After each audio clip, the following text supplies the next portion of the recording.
Ito na yung Victoria, British Columbia. Lumabas tayo. Masyadong traffic kasi daming tao. Tsaka madalian paglabas dito. Alas 7 na ng gabi. Tapos mamaya alas 11 balik na naman. So madalian yung excursion. Mabuti naman na maaraw pa. Hindi pa masyado gabi. Hindi pa masyado. Tsaka walang ulan. Yun ang maganda. Lakad tayo dito. Ito yung excursion natin. Daming tao. Saan yung lumabas? Ayan yung mga tao na lumabas sa barko. Ayan, dami. Ayan dito. So, alis tayo. Ay, marka na ng Canada dyan. William to Victoria. Ayan. Malayo pa tayo. Hanapin natin yung bus natin. Pero ito na yung Victoria, Canada. Kaya, tsaka malamig. Mainit kasi kanina. I'm sorry. So, this, ayan. Makita na. Ayan. Welcome to Victoria, Canada.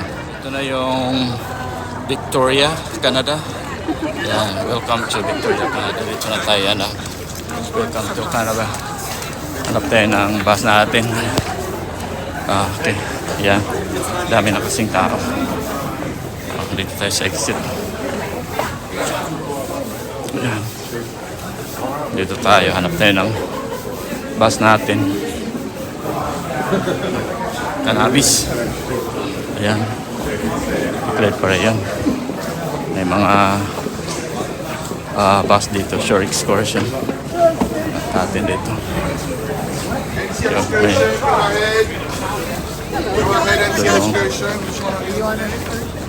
excursion. Hey! Saan tayo? Ano po sa inyo, sir? Anong Highlights ba? Anong number? Number yan. Highlights. Okay. Ito yung double decker. Double decker. Pinakalas? Ayan. Pinakalas na bus? Alright. Okay. Thank you. Ito tayo. Double decker. Highlights. It was the best Ang daming mga tao. Ayan. Daming tao dito. Pinakalas daw. Yung by night. Ask you. By night? Highlights by night? Yeah. Ask that one. You get on.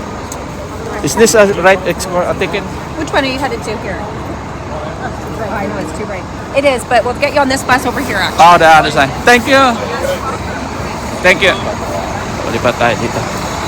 Hanap tayo ng magandang pwesto.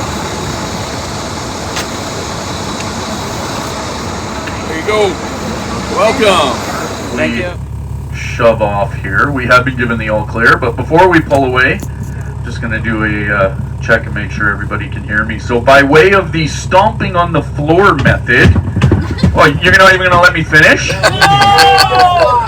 Wow, it's going to be one of those nights, I guess, eh? You just drive the bus. Sounds like I got a couple people up there that could come down and give the tour. I could. Or at least drive the bus. Pardon me? I can drive the bus. Can you? Oh, that would be amazing. I've already been working all day, so. Oh, I know. Little sympathy. I know where to look for sympathy in the dictionary. All right, so welcome aboard, everybody. We're about to get going here. So before we get too far away from the pier, I would just like to welcome everyone on board. This is our second ship of the season. So welcome. Our second ship of what we're being told is going to be about a 340 ship season this year. A little bit down. I think we're 15 ships below what we had last season, but still lots of people coming to visit us here in Victoria, which we love. So, my name is Leroy. I will be your driver and guide, much to the chagrin of a few people upstairs, clearly.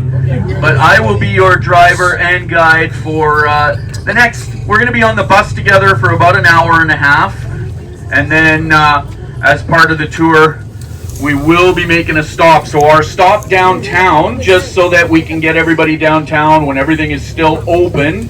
The stop downtown will be approximately an hour, and it will happen here at the beginning of our time together. So we're just going to make our way downtown, and then we'll stop as close to the Royal British Columbia Museum as we can. And we will synchronize our watches when we do stop, and you will have an hour to make your way around downtown, and then we will all reload. We will get on the bus together and do a city tour through downtown Victoria.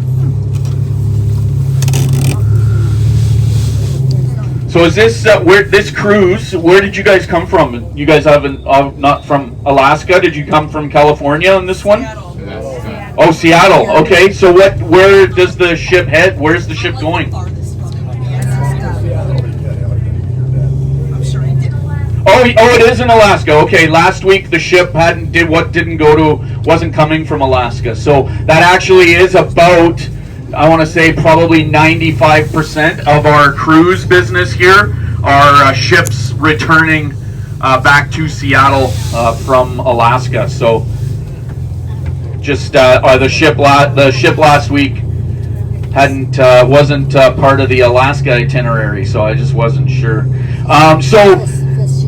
While so your ship tonight will be making its way through this body of water here down to our right. So this body of water, and if you look across the body of water there, you can see all those lights.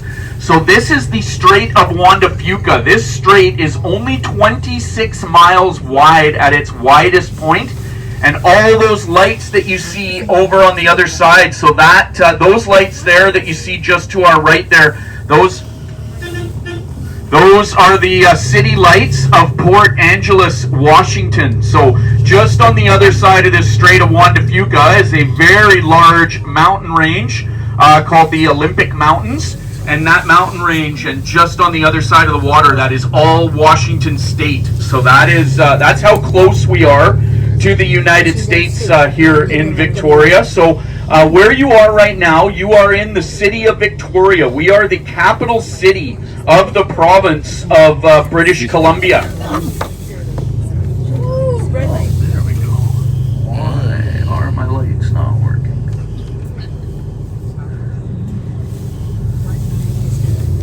Just give me a sec here. Gotta get my lights down.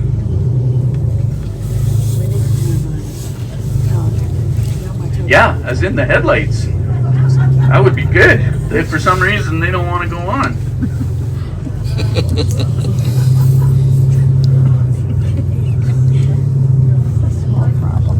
Yeah. Well, we got our daytime runners. I'll figure it out while you guys are out touring around downtown. So just getting back, so that Strait of Juan de Fuca, that is so your cruise ship will go through there and around those Olympic Mountains, and when you wake up in the morning, it'll be back in Seattle. Does that trip quite slowly over the course of the night while you guys are all sleeping. We actually have a ferry here in Victoria called the Clipper that does that very same trip. It leaves from downtown Victoria, so in behind us, I'll actually point out the Clipper terminal on our way back to the cruise ship terminal later tonight. And so that the Clipper is a high-speed catamaran. It takes foot passengers only, and it does that same trip that your cruise ship will take all night doing.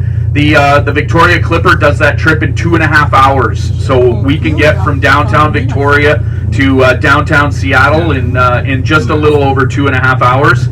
And then we also have a second ferry called the Coho, which is a much larger ferry. It takes vehicles as well, and it just goes directly right across the strait. over to where we see those lights to our right over to Port Angeles.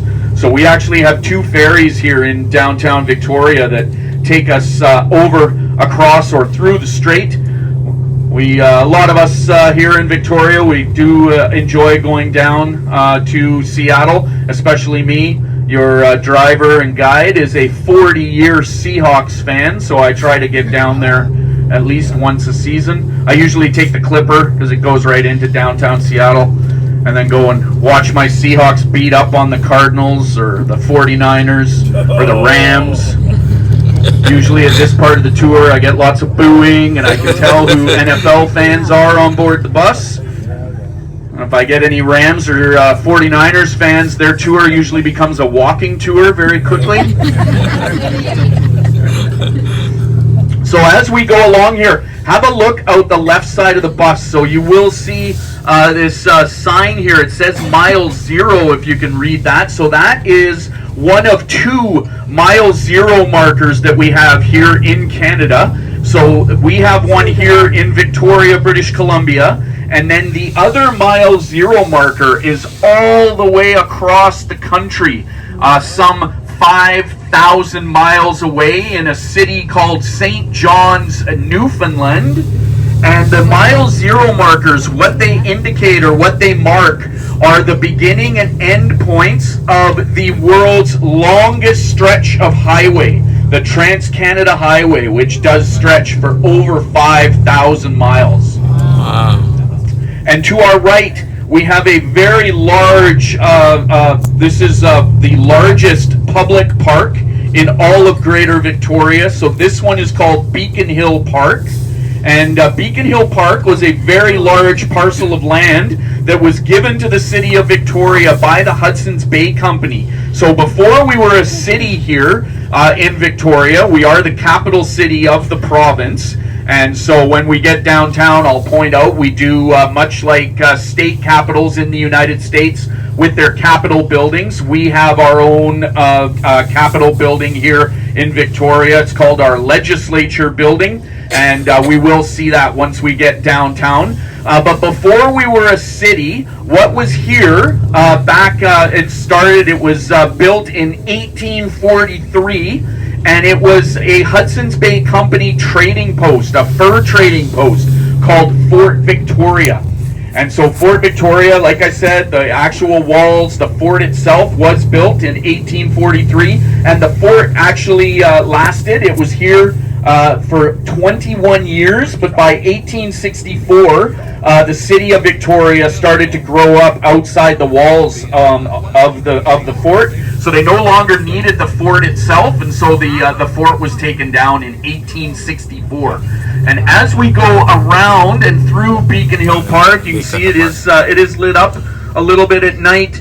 It will be tough to see wildlife out here at night, but I will slow down and stop if we happen to see. So we've got many free-range peacocks that call Beacon Hill Park home here. And if we have any around that are trying to cross the street, I will point them out as we go by. So when the Hudson's Bay Company handed over this very large parcel of land to the city of Victoria, they actually put some conditions on the city for the land's use or the park's use.